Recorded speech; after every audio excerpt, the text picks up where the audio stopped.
Tolong sembelihannya benar. Bismillahirrahmanirrahim. Allahu Akbar. Assalamualaikum Ustaz Somad. Suaranya tergesa-gesa dengan napas tersengal-sengal. Ustaz Somad, ini ada kecelakaan, truk nabrak kambing. Boleh kami sembelih? Ini sebentar lagi mati. Iya, sembelih cepat, sembelih. Sudah selesai. Lalu saya mikir, kambing siapa? Itulah kadang jamaahnya menjebak kita. Saya sering terjebak. Mestinya saya tanya dulu, ini punya siapa? Kulu, makanlah min thayyibat, yang baik-baik.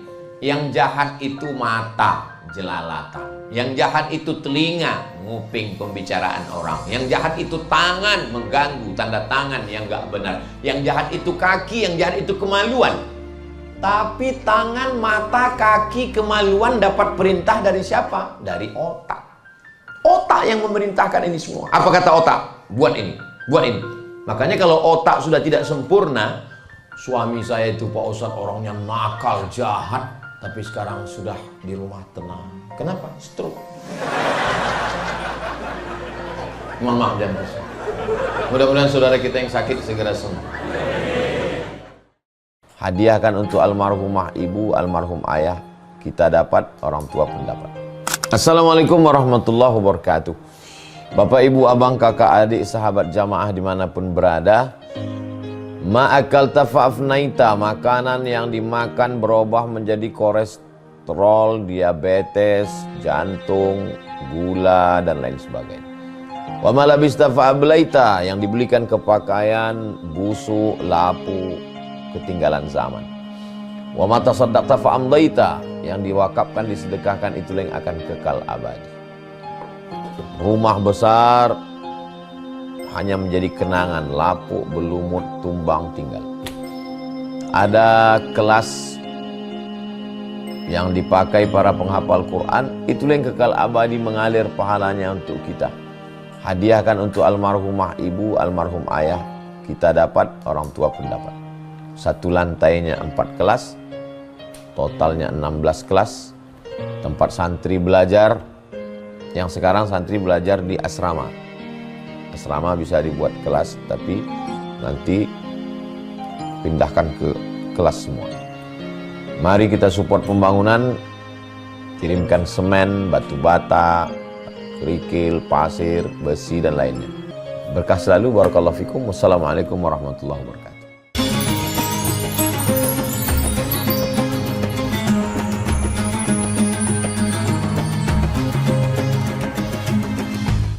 Assalamualaikum warahmatullahi wabarakatuh.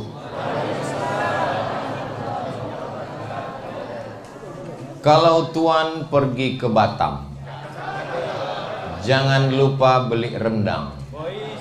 Dari bunyi sambutan salam, kelihatannya jamaah belum makan siang. Apa kabar Bapak Ibu semua? Sehat? Alhamdulillahi Rabbil Alamin. Allahumma salli ala Sayyidina Muhammad wa ala ali Sayyidina Muhammad. Semoga kita semua istiqomah iman dan Islam, diberikan kekuatan, kesehatan zahir dan batin, mati husnul khatimah, masuk surga bersama Rasulullah SAW. Amin ya Rabbal. Mohon maaf, saya dengan Ustadz Salim dan Ustadz Lukman itu sip-sipan. Jadi tadi Ustadz Salim dengan Ustadz Lukman duluan ke sini, saya ke rumah Ami Yusuf.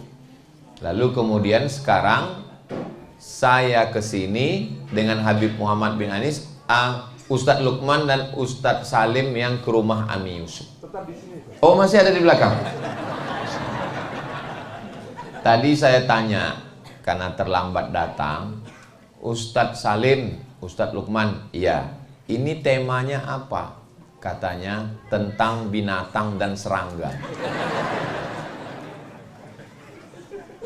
Oke lah, kalau tentang binatang berarti ada istilah singa itu disebut dengan the lion king. Tapi jangan raja singa, penyakit. Biasanya singa itu dijadikan sebagai simbol raja hutan. Dan kelihatannya masjid kita pun di tengah hutan ini. Dulunya hutan. Jadi selalu dijadikan simbol. Makanya dari mulai Inggris sampai Sumatera, itu singa selalu dipakai sebagai nama raja-raja. Di Sumatera Utara itu ada raja yang pakai nama singa melawan Belanda, namanya si Singa Mangaraja. Orang Melayu maksudnya bukan lawan dari Melaku. Orang Melayu ada juga yang namanya pakai singa. Di Indragiri Riau namanya Narasinga. Sebelum Islam masuk, diabadikan sebagai nama stadion sekarang. Namanya Stadion Narasinga. Dan di Inggris juga ada pakai nama singa. Namanya Richard the Lion Heart. Lion singa, heart hati. Si Richard berhati singa, saking kerasnya dia.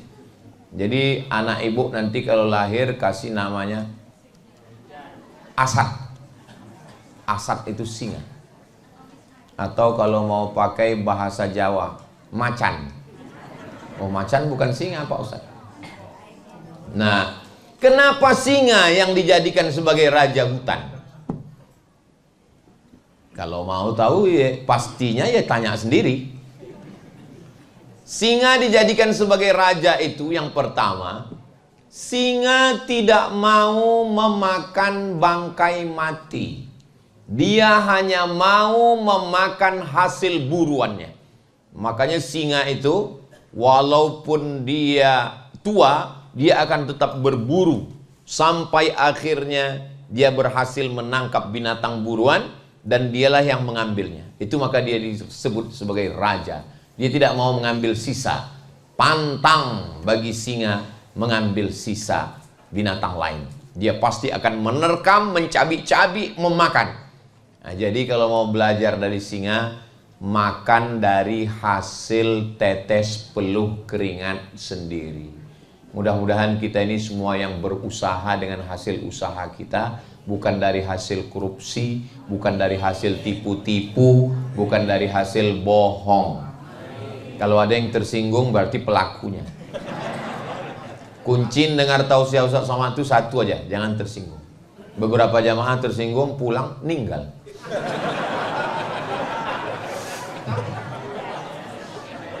Yang kedua, kenapa singa itu dijadikan sebagai simbol? Singa setelah dia berusaha mengejar, mengintai, menangkap, berhasil menerkam, mencabik-cabik, dan dia tidak makan habis. Setelah dia makan yang lembut-lembut, perutnya, jantungnya, hatinya, limpanya, dagingnya sedikit, habis itu dia pergi menyisakan. Ada sisa untuk hiena, ada sisa untuk serigala, ada sisa untuk anjing hutan. Dia tidak mau makan habis. Sekarang apa yang terjadi dengan kita? Ikan bakar tulang lunak.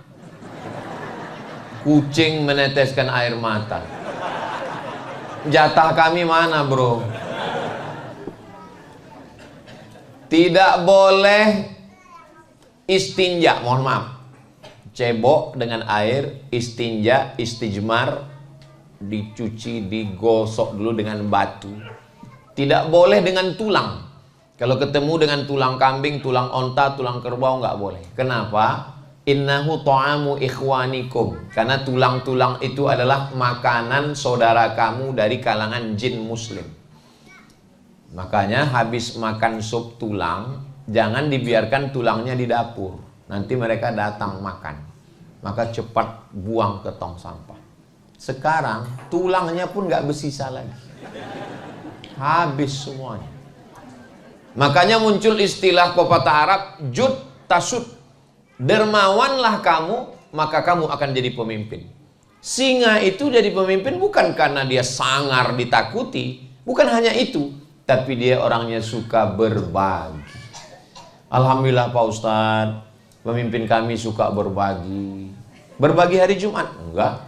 Berbagi bulan Ramadan? Enggak. Terus berbagi 5 tahun sekali Pak Ustaz.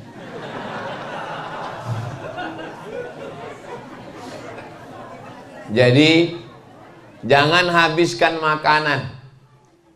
Ada salah seorang orang kaya, dia nggak suka disebut namanya, menjaga kode etik jurnalistik. Dia nggak bisa makan sendiri. Kalau makan mesti ngajak teman, ngajak kawan. Tapi ada juga beberapa teman kita, dia kalau makan mesti dengan teman. Supaya apa? Supaya teman itu yang bayar. Bapak punya teman jenis begini? Ada orangnya. Mudah-mudahan panjang umur. Alhamdulillah Pak Ustadz, teman saya ini namanya Bakhil bin Medit bin Pelit bin Kikir. Alhamdulillah setelah mendengar ceramah Ustadz sekarang baik Pak Ustadz. Baiknya gimana? Dia sekarang sudah bisa bayar makanannya sendiri. Dalam Islam, bahasa Arab itu kaya sekali. Makanya kamus bahasa Arab, Lisanul Arab, ditulis oleh Imam Ibnu Manzur, tebalnya 1 meter. Kamus lengkap bahasa Indonesia, Purwadarminta, sejengkal. Bukan menyepelekan bahasa kita. Itu juga diambil dari bahasa Melayu. Ada namanya Bakhl, Al-Bukhlu. Nama orangnya Bakhil. Tapi ada lagi namanya Syuh. Makanya dalam Al-Quran, wa may yuqa syuhha nafsihi faulaika humul muflihun. Siapa yang selamat dari penyakit syuh, dialah orang yang beruntung. Tapi saya lihat terjemahannya, bakhil diartikan pelit, syuh pun diartikan pelit. Ini secara terjemah salah. Tapi memang bahasa kita nggak bisa mewakili itu. Bakhil dengan syuh itu bedanya gini. Misalnya kita bertiga, kita 3 jalan ke Surabaya. Lalu kemudian pas giliran jam sholat, makan, isoma, istirahat, sholat, makan, lalu kita berhenti makan. Pas setelah makan, giliran bayar, ada satu teman kita, dia panggil, berapa? 75.000. Bertiga? Iya. Dia keluarkan duitnya, dia bayar dia sendiri 25. Itu bahasa Arabnya bakhil. Tapi ada satu lagi, pas giliran bayar, dia izin ke belakang, mohon maaf ya, ke toilet dulu. Duit dia jangankan untuk orang lain, dia pun nggak mau makan duit dia. Ini namanya syuh. Makanya dalam Quran dikatakan wa may yuqa syuhha. Saya diundang dalam satu acara makan. Kata ustadz yang makan dengan saya, Ustadz Somad jangan tahan makan, makan aja. Jadi banyak jamaah ini menduga saya ini kurus karena nahan makan. Saya ini nggak pernah diet dan jarang puasa sunnah. Saya ini kurus memang sudah takdir begini. Ustadz ada pantangan, 1, pantang dekat. Habis, shadaqallahul azim. Makanya tadi di rumah Ami Yusuf, saya mau ngambil banyak, segan. Saya lihat yang lain dikit. Enggak enak kan. Beda kita dengan Nabi masalah makan ini cuma tipis aja. Kalau Nabi itu makannya dikit. Kalau kita dikit-dikit makan. Dikit-dikit makan. Nah, Ustadz jangan tahan makan, makan aja. Saya punya teman Pak Ustadz, kalau lewat 10 kol diesel, itu yang 3 punya orang, yang 7 punya dia. Kaya sekali. 10 kol diesel lewat, 7 punya dia, 3 yang punya orang. Hebat dia, hebat Pak Ustadz. Kebun karet, kebun sawit, kolam ikan, punya dia. Mana dia sekarang? Meninggal. Dulu waktu hidup Pak Ustadz, kalau dia pergi kemana-mana, bawa tas laptop. Ustadz tahu isinya apa? Apa? Pisang rebus. Kalau lapar dia buka, dia kupas. Nggak akan mau makan sama orang karena takut bayari orang. Dan dia kalau bawa minuman dari rumah, bawa minuman botol. Tapi botolnya sudah kusam karena isi ulang terus. Nama nggak boleh sebut, menjaga kode etik jurnalistik. Apa yang terjadi? Ternyata semua hartanya hilang. Surat kol diesel berganti nama orang. Surat tanah kebun sawit berganti nama orang. Surat rumah berganti nama orang. Surat nikah? Jangan kuat-kuat, Bu. Surat nikah hanya bertahan 4 bulan 10 hari. Setelah itu mereka pun dipinang brownies, brondong manis. Saya tahu kalian senyum, tapi hati kalian hancur berkeping. Kalau galah patah bisa disambung, kaca retak bisa direkat, hati yang sakit kemana obat akan dicari. Saya khawatirnya jamaah setelah ini datang ke Pak Wali dan Pak Wakil Wali Kota, tolong Ustadz Somad jangan dibawa lagi kemari Pak. Dia ini hanya Ustadz provokator merusak hubungan kita. Saya nggak ada niat jelek sedikit pun. Saya cuma mau ngasih tahu bahwa singa, karena tadi memang judulnya binatang dan serangga. Singa itu bisa jadi raja karena suka berbagi. Maka berbagilah selagi mampu. Hidup ini pada akhirnya hanya sepotong kenangan.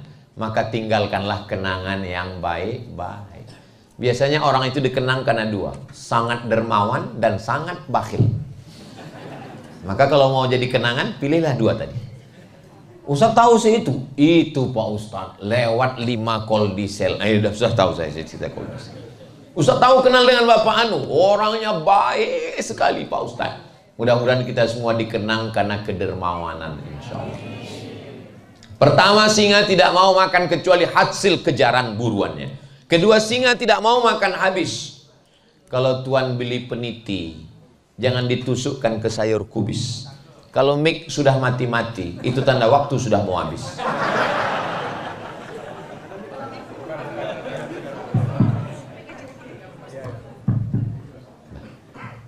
Saya sudah banyak tausiah kemana-mana, tapi baru inilah masjid yang menyediakan 3 mikrofon. Luar biasa masjid ini. Pasti masyarakat sekitar ini adalah singa-singa semua. Diaminkan. Artinya suka berbagi. Kadang di masjid itu kita sholat, lantainya pun semen kasar, nempel pasir, bukan cuma pasir, kuku pun nempel di gini gitu. Tapi di masjid kita cobalah lihat, keramiknya manjat sampai ke dinding. Untung nggak ada tukang yang pandai memasang keramik di atap. Kalau ada pakai atap juga. Di atas ini pula kaca. Ini saya ke atas ini seakan-akan sedang melihat ikan mas koki. Hai Besti. Masya Allah, tabarakallah. Masjidnya adem, ayam, AC-nya. Saya nyaman di masjid itu kalau nggak ada kipas. Soalnya kipas itu kan suaranya, apalagi yang pakai air itu. Selesai tausiah, baju kita basah. Jamaah sekalian. Tapi di masjid ini kita tenang dan nggak ada kotak lewat. Kenapa? Karena semua pakai keris. Jadi jamaah setiap masuk. Tapi perlu saya kasih tahu ya Bapak Ibu, tidak semua jamaah yang keris itu dia nyumbang. Ada juga yang cuma foto. Dan ada satu rahasia lagi. Kalau kotak seminim-minimnya uang kertas 1000, tapi kalau keris bisa ngasih 1 rupiah. Ustaz kok tahu? Saya pernah nyoba. Diajari sama orang BI, Bank Indonesia. Ustaz Somad pakai keris ini bisa nyumbang. Keris, Q-nya itu kris, quick. Q-nya itu artinya quick, artinya cepat. RIS, R-nya itu response code. Jadi dia cepat merespon. Kode yang cepat merespon. Begitu kita scan, langsung merespon. Makanya kalau ada suami yang lambat merespon, tempelkan ke dinding.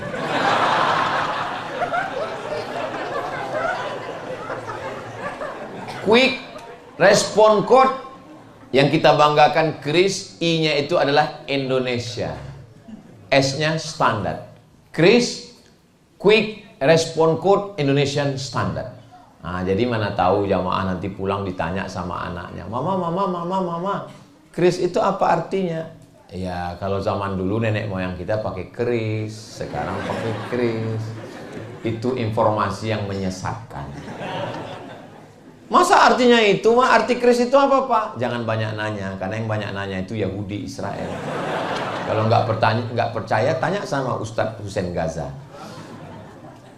Pak Wali Kota, Wakil Wali Kota, Ketua DPRD, beserta anggota, Bapak Kapolresta, Bapak Dandim dan Ramil, para alim ulama, para asatiz, Aswaja Center, semua yang berhadir ini dimuliakan Allah Subhanahu wa Ta'ala. Udah selesai rajanya, singa. Sekarang satu lagi, karena tadi kata Ustaz Salim dua, binatang dan serangga. Serangga yang mau kita bahas ini adalah masalul mu'minin kamatsalin nahli. Orang beriman itu seperti lebah. Kenapa orang beriman itu seperti lebah? Ternyata setelah diteliti, lebah itu ada 4 keistimewaannya. Apa keistimewaan lebah? Jangan kemana-mana, kita lanjutkan setelah yang satu ini. Kalau masuk TV gitu biasanya, iklan mau lewat. Lebah keistimewaannya yang pertama adalah lebah hanya memakan nektar saripati bunga. Kita belum pernah itu melihat ada lebah makan soto. Belum ada. Belum ada lebah tiba-tiba berkerumun di salah satu rumah makan namanya Lafayette. Belum ada. Ustaz kok tahu? Saya kan sering ke sana. Kemarin waktu Idul Fitri, saya dengan keluarga saya semua saya bawa ke sana. Mau ngasih tahu aja. Jadi lebah itu tidak mau makan yang jelek-jelek. Itulah kenapa Nabi mengatakan orang beriman itu seperti lebah, karena makanannya hanya yang baik-baik saja. Suatu ketika saya musafir, jalan, kami pun mampir ke rumah makan. Saya ambil ayam, saya ambil daging kambing, saya ambil ikan, saya ambil semua. Ada bapak yang satu ini, dia cuma ngambil sambal aja. Terus saya bilang, bapak kenapa nggak makan daging ayam? Kenapa nggak makan sapi? Kenapa nggak makan daging? Dia jawabnya pendek. Mohon maaf ya Pak Ustadz, saya nggak tahu siapa yang motong. Saya sudah habis. Itu kalimat dia itu nendang banget loh. Menusuk ke jantung saya. Maksudnya kalaupun dia jaga makanan, janganlah dia ngomong gitu di depan saya. Jaga juga lah perasaan saya kan. Saya ini kan ustaz. Masa dia ngomong begitu? Mudah-mudahan dia nonton video ini. Bilang aja saya ini Pak Ustadz lagi gimana, pakai bahasa yang halus lah. Masa dia bilang saya nggak tahu siapa yang motong.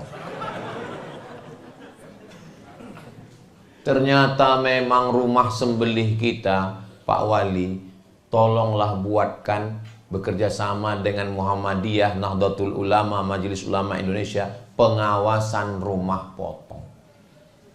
Setelah diawasi rupanya binatang ini nggak mati dipotong, mati kaget. Satu narik kakinya, satu narik tanduknya, satu narik, akhirnya mati. Padahal yang motong itu mesti putus urat nafas dan urat makan. Banyak yang motong nggak punya ilmu. Begitu dipotong darah lepas keluar, habis itu ikatan sapi dilepaskan. Begitu selesai sapinya berdiri. Malah dipanggil Ustadz Ruqyah. Allahu la ilaha illa huwal hayyul qayyum. Inilah masyarakat kita ini. Salah-salah dikit jin, salah-salah sedikit jin. Kata jin, aku nggak pernah ganggu sapi gitu.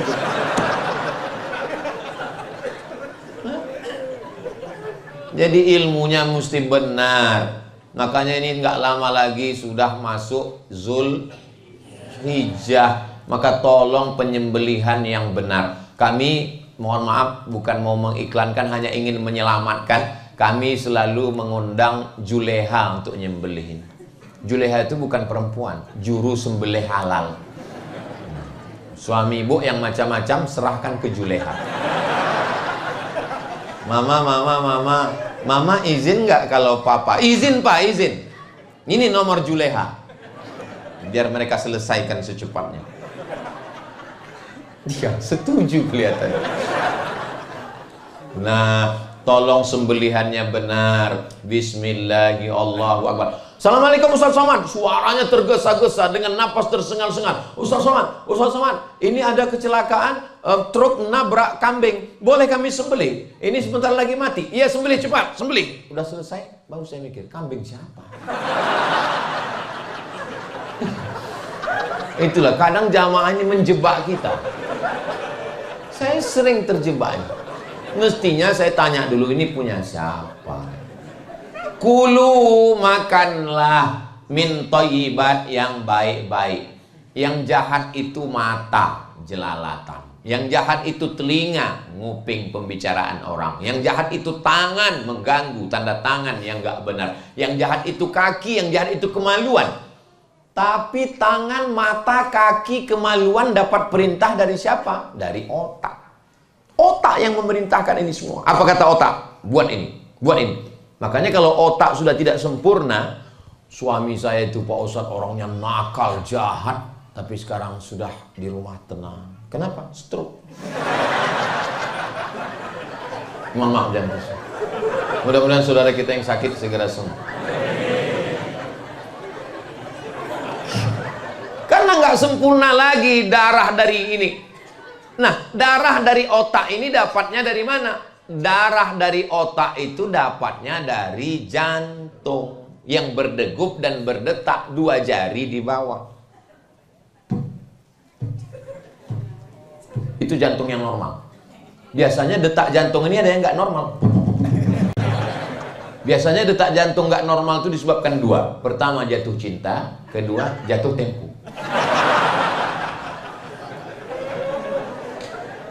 Jantung itu menyemburkan darah dari jantung naik ke otak, dari otak ke mata. Jantung itu dapat darahnya dari mana? Jantung dapat darah dari makanan. Sepiring lontong sayur, rendang, gulai, bakso, mie ayam, jangan dipikirkan. Nanti menetes air liur. Saya aja teringat. Apalagi bakso Malang. Banyak iklannya di Riau. Cuman pas di Malang nggak ketemu.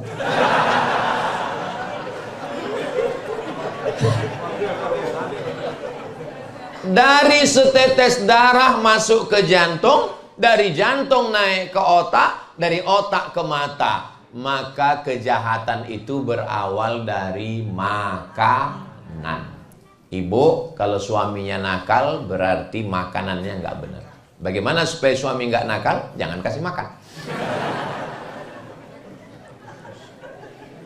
Maka lebah makan. Yang kedua, ini makin siang kok makin lucu. Yang kedua, lebah hanya mengeluarkan yang baik-baik saja. Yang keluar dari lebah itu adalah madu. Sekarang orang makin minum madu, gulanya makin naik. Ternyata sarang lebah dimasak dengan gula merah, dicium baunya bau madu, ternyata gula. Wahai penjual madu oplosan. Ustadz nunjuk siapa? Yang nonton. Mudah-mudahan Allah selamatkan kita.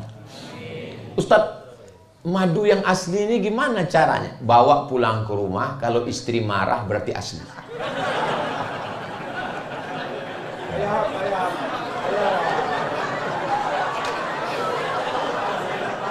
Memang jam-jam segini ini telat mikir memang. Ada yang senyumnya belakangan. Nah, jadi orang beriman itu tidak pernah mengeluarkan yang tidak baik. Ngomongnya baik, tutur katanya baik. Kenapa orang tidak mau masuk Islam? Bukan karena Al-Qur'annya tidak baik, tapi perbuatan orang Islam tidak baik. Lampu hijau baru 1 detik. Tik, pen, ten. Numpang parkir di depan baru sebentar, ngamuknya bukan cuma binatang yang keluar, kebun binatang keluar. Ini bukan orang Islam. Siapa itu muslim? Man salimal muslimun min lisanihi wa yadi. Selamat orang lain dari lisannya dan tangannya. Siapa itu? Orang yang datang menghadap Allah. Yauma la yanfa'u malun, hari itu tidak ada gunanya harta, wala banun, tidak ada gunanya anak. Harta enggak guna, anak enggak guna. Yang guna adalah man atallaha biqalbin salim, datang kepada Allah membawa hati yang salim. Itulah dia salim afillah. Tapi nggak ada gunanya hati salim kalau tauhidnya nggak benar. Qul huwallahu ahad, Allahus samad.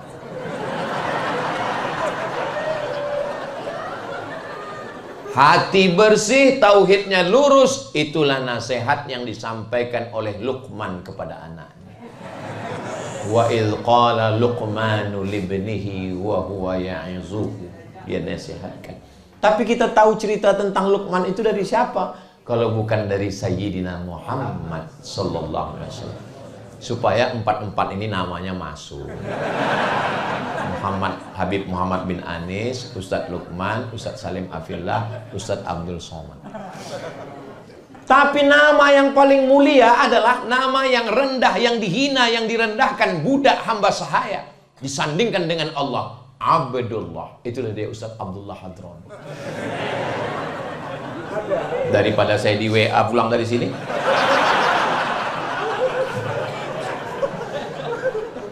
yang namanya nggak saya sebut bukan karena saya nggak hormat, tapi saya nggak ingat. Jadi orang beriman itu yang keluar baik-baik saja. Yang ketiga, lebah tidak pernah menyusahkan orang lain. Lebah hanya membuat sarang di batang pohon yang tinggi. Apa pernah lebah buat sarang di samping dapur kita?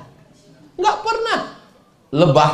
Tapi aneh, kemarin saya lihat lebah buat sarang di gedung perpustakaan daerah. Di gedung pustaka dia buat.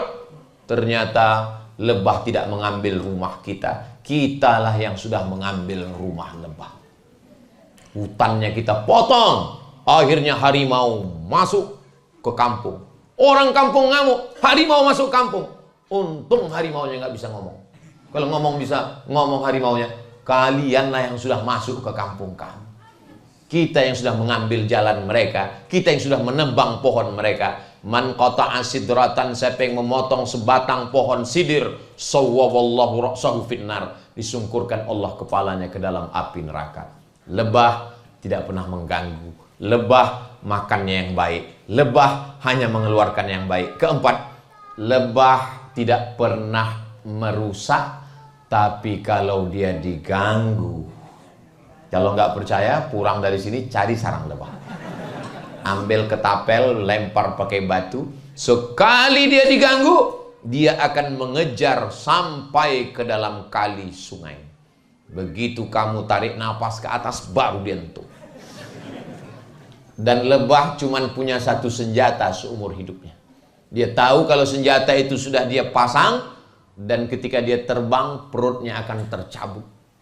Itu senjata yang di belakang, sengatnya itu kalau sudah masuk ke kulit kita, dia terbang, itu melekat, tercabut, dan dia akan mati.